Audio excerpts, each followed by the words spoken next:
Salut zami mwen. Jodi a nan numéro 668 nan rubrique nou an Ma Bible, mon trésor, nous continuons avec notre présentation concernant les caractéristiques de l'espérance chrétienne. Nous, les chrétiens, la parole de Dieu, les saintes écritures nous révèlent que nous avons une espérance bienheureuse. Tite, chapitre 2, verset 13. Nous avons une espérance glorieuse. Colossiens 1er, verset 27. Nous avons une espérance réjouissante. 1 Thessaloniciens 4, le verset 13. Nous avons une bonne espérance. 2 Thessaloniciens 2, verset 16. Nous avons une espérance vivante. 1 Pierre, chapitre 1er, le verset 3. Nous avons une espérance rassurante et certaine. Romains, chapitre 5, le verset 5.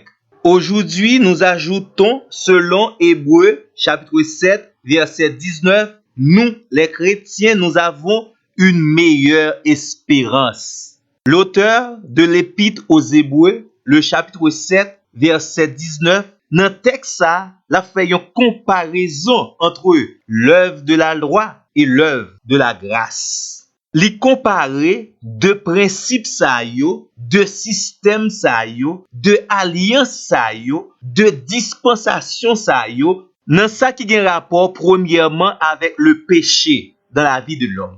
Deuxièmement, nan sa qui gen rapport avec l'accès de l'homme auprès du trône de Dieu.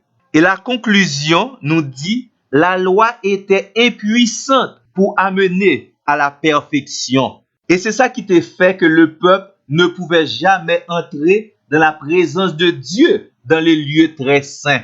Le problème du péché n'était pas encore réglé une fois pour toutes. Tandis que sous l'alliance de la grâce, nous les chrétiens, nous avons une meilleure espérance. Cette meilleure espérance, c'est le Seigneur Jésus lui-même. Lui qui nous donne un accès parfait auprès de Dieu en tout temps. Et c'est peut-être ça, les chrétiens capables de crier haut et fort. Nous avons une meilleure espérance. Zami moi, tendez bien. L'élément qui est à la base de cette meilleure espérance est le changement au niveau du sacerdoce. Toujours dans Hébreux, chapitre 7, verset 21, Dieu a scellé ce nouveau sacerdoce par un serment. Le Seigneur a juré, il ne se repentira pas. Tu es sacrificateur, dit-il à Jésus, pour toujours, selon l'ordre de Melchisédek. Ensuite, verset 22 a dit nous, Jésus est par cela même le garant d'une alliance plus excellente. Wow! Texte là si tellement belle, c'est une parole que chaque chrétien besoin d'entendre et comprendre. Très cher bien-aimé, réjouissons-nous, donnons la gloire à Dieu. Tout bon vrai, nous avons une meilleure espérance. Dans verset 25, il dit, c'est aussi pour cela qu'il peut, en parlant de Jésus, il peut sauver parfaitement ceux qui s'approchent de Dieu par lui, étant toujours vivants pour intercéder en leur faveur. L'espérance que nous avons en tant que chrétiens est meilleure. C'est parce que c'est par elle que le Christ nous sauve parfaitement. Et cette espérance est si meilleure et si excellente que notre Sauveur Jésus-Christ.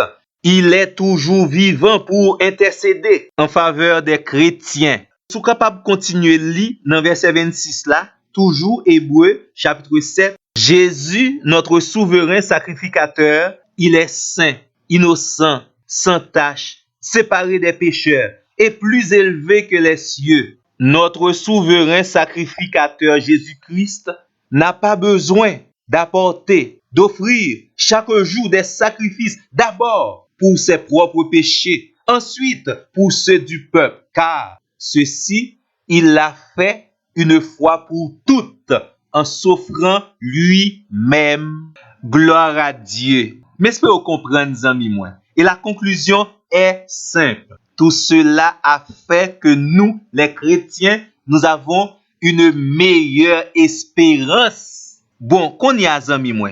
De par la qualité de votre espérance, dis-moi qui ça pour prendre un monde pour retirer dans l'évangile de la grâce. Et dans le prochain numéro, rubrique ça, nous allons rappeler toutes les meilleures choses dont nous avons en Christ. Merci parce que vous attendez nous. À la prochaine.